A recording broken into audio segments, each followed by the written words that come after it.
हमेशा कहते हैं कि इंसान को हमेशा पॉजिटिव होना चाहिए, लेकिन जीवन में पहली बार हो रहा है कि हर कोई कह रहा है कि इंसान को नेगेटिव होना चाहिए। क्योंकि नहीं, मैं कोरोना के बारे में बात कर रहा हूँ। एक ऐसा अदृश्य दुश्मन जिसने पूरी दुनिया में कोहराम मचा रखा है, पूरी दुनिया के इंसानों को घरों में कैद होने के लिए विवश कर रखा है, पूरी दुनिया की अर्थव्यवस्था को ध्वस्त करके रख दिया है। ऐसा कोई भी देश नहीं बचा जहाँ पर इसका प्रकोप ना फैला हो। अमेरिका जैसी महाशक्ति को बैकफुट पर ला दिया है। मैं बात करूँगा आज कोरोना वायरस के बारे में। आप यूट्यूब से, फेसबुक के ज़रिए या ट्विटर के जरिए या इंस्टाग्राम के ज़रिए बहुत सारी जानकारी प्राप्त कर रहे हो कोरोना वायरस के बारे में। तो मैंने काफ़ी दिनों से सर्च करके कुछ जानकारी इकट्ठा की है, मैं उसको आपके साथ शेयर करना चाहता हूँ। सबसे पहले बात आते हैं कि कोरोना वायरस है क्या। कोरोना वायरस एक 4 वायरस की कैटेगरी है। 1960 में पहली बार कोरोना वायरस के बारे में साइंटिस्ट को, वैज्ञानिकों को, डॉक्टर्स को इसके बारे में पता लगा। इसकी 4 कैटेगरी होती है। पहली है अल्फा, बीटा, गामा और डेल्टा। जो इंसानों को प्रभावित करती है उसकी 2 कैटेगरी है, अल्फा और बीटा। ये जो वायरस है जेनेटिक है, मतलब जानवरों से इंसान में फैलता है। ये कोरोना फैमिली का 7वां मेंबर है। इससे पहले सार्स, सर्व एक्यूट रेस्पिरेटरी सिंड्रोम, जो 2002 में गोंगडांग जो चाइना में पड़ता है वहाँ पे फैला था, और उसकी जो वजह थी वो थी चमगादड़। और इसके बाद 2012 में MERS, MERS, middle east respiratory syndrome, जो सऊदी अरबिया में फैला था, और उसका जो फैलने का कारण था वो था कैमल, जो ऊँटों से इंसानों में फैला था।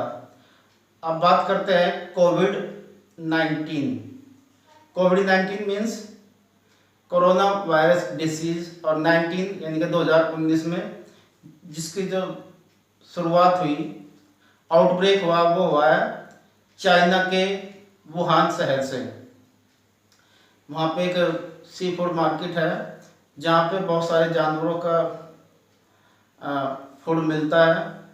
तो वहीं पे लोगों ने जो फूड कंज्यूम किया, खाया, उसी से ये फैला। पहले लोगों को लग रहा था कि शायद ये जानवरों से फैल रहा है, लेकिन धीरे धीरे पता लगा कि ये इंसान से इंसान में फैल रहा है।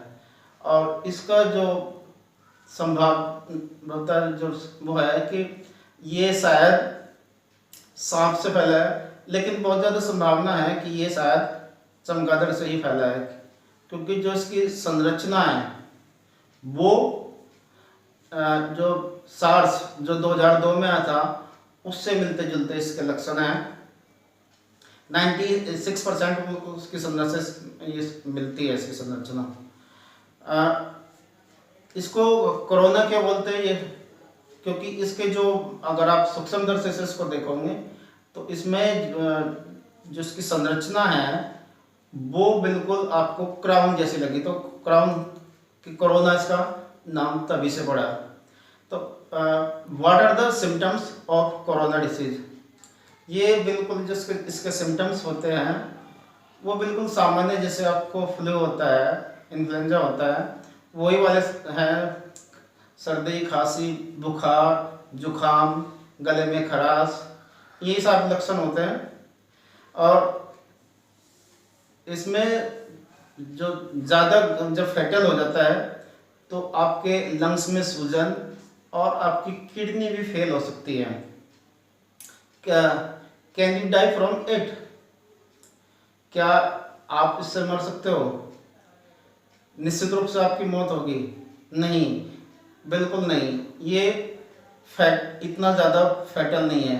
ये कोरोना फैमिली का सबसे गरीब मेंबर है, क्योंकि आप इससे पहले जो सार्स फैला था उसमें जो फैटल चांसेस थे, फर्टिलिटी रेट था, वो था 9.6।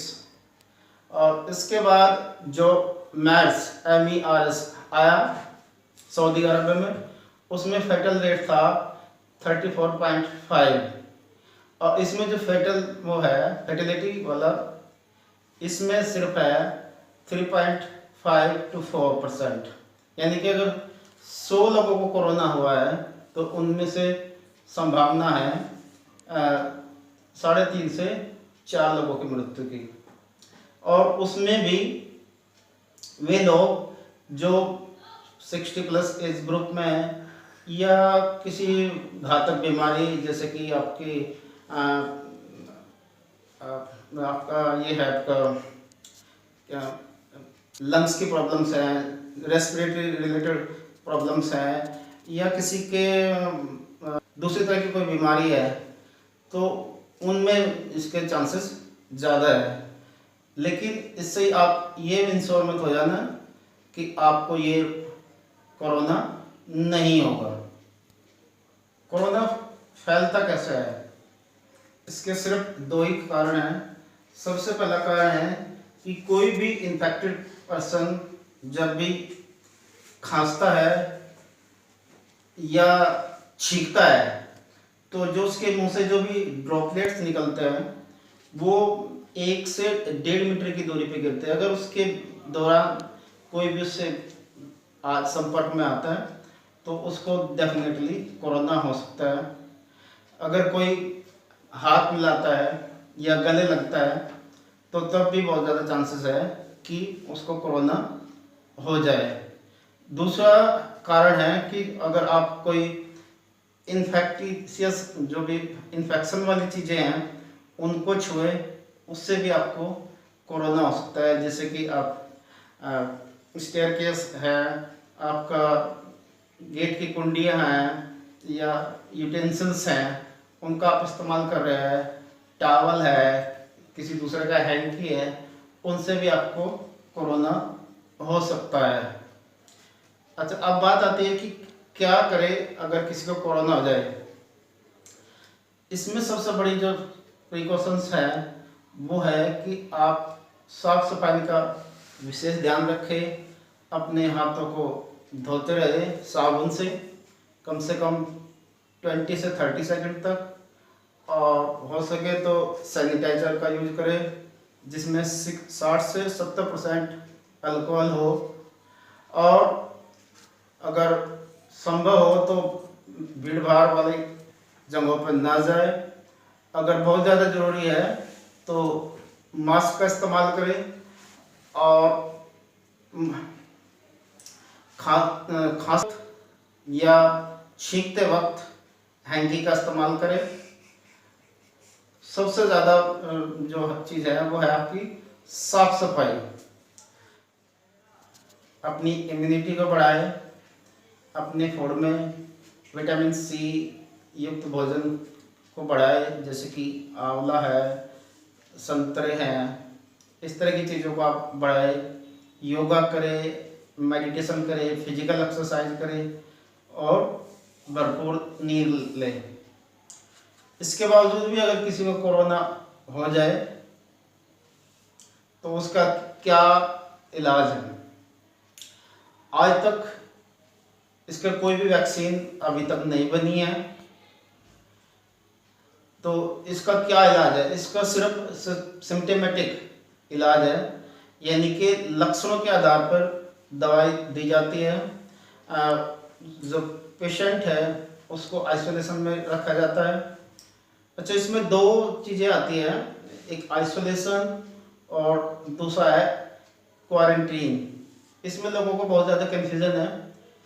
क्वारंटीन वो पीरियड है जिसमें जैसे मान लीजिए आप कहीं बाहर गए हैं और आप सस्पिशियस है, कंफर्म नहीं है कि आपको कोरोना हुआ है, तो उस पीरियड को जो 14 डेज का होता है उसको क्वारंटीन पीरियड कहते हैं, जिसमें आपको अलग रहने की सलाह दी जाती है, आपको अलग रूम में रहने होता है, और ऐसा रूम जिस वेल वेंटिलेटेड हो, जिसमें आपका वॉशरूम हो और खाने पीने की व्यवस्था पूरी तरह से हो, साफ सुथरा हो।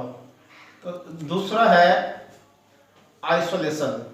आइसोलेशन वो कंडीशन है जिसमें कंफर्म है कि आपको कोरोना हो गया है, तो आपको सिम्टम वाइज लक्षणों के आधार पर आइसोलेशन वार्ड में रखा जाता है। और वहीं पे जैसे कि अगर आपको वॉमिट होती है, उल्टी होती है, तो उल्टी की दवा दी जाती है, पेट दर्द होता है तो पेट दर्द की दवा दी जाती है, फीवर होता है तो फीवर की दवा दी जाती है। और 85-90% केसेस में आप 15 दिन के अंदर पेशेंट ठीक हो जाता है।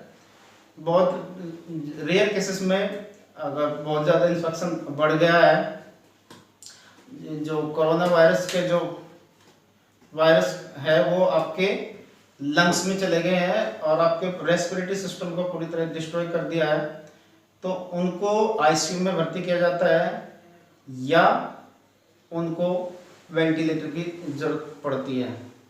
इसमें जो फर्टिलिटी रेट है वो 3.5 to 4% है, यानी कि बहुत ही कम चांसेस है कि आपकी मृत्यु हो। लेकिन इसका मतलब ये नहीं है कि आप बिल्कुल लापरवाह हो जाए। इसकी सबसे बड़ी जो ताकत है वो है इसकी फैलने की क्षमता, ये बड़ी तेजी से फैलता है।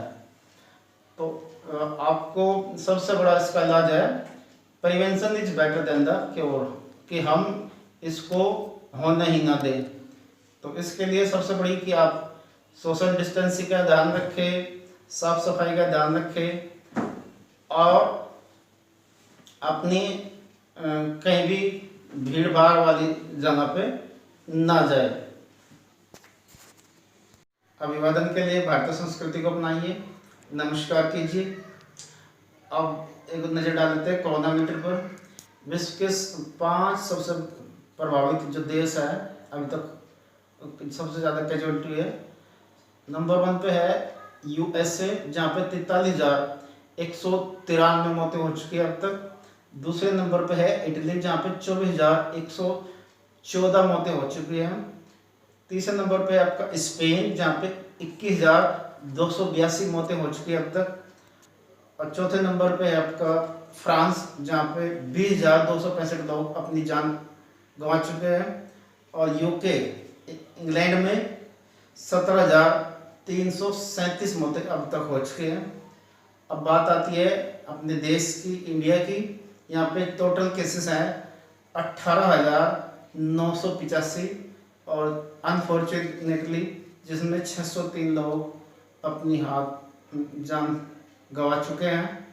लेकिन अगर कंपैरिजन किया जाए तो सिचुएशन अंडर कंट्रोल है। उसका सारा क्रेडिट भारत सरकार को और आप लोगों को जाता है, जिन्होंने लॉकडाउन का पालन किया, और उम्मीद करता हूँ आगे भी पालन करते रहेंगे। मैं उन सभी कोरोना योद्धाओं का दिल से धन्यवाद करना चाहता हूँ, सैल्यूट करना चाहता हूँ।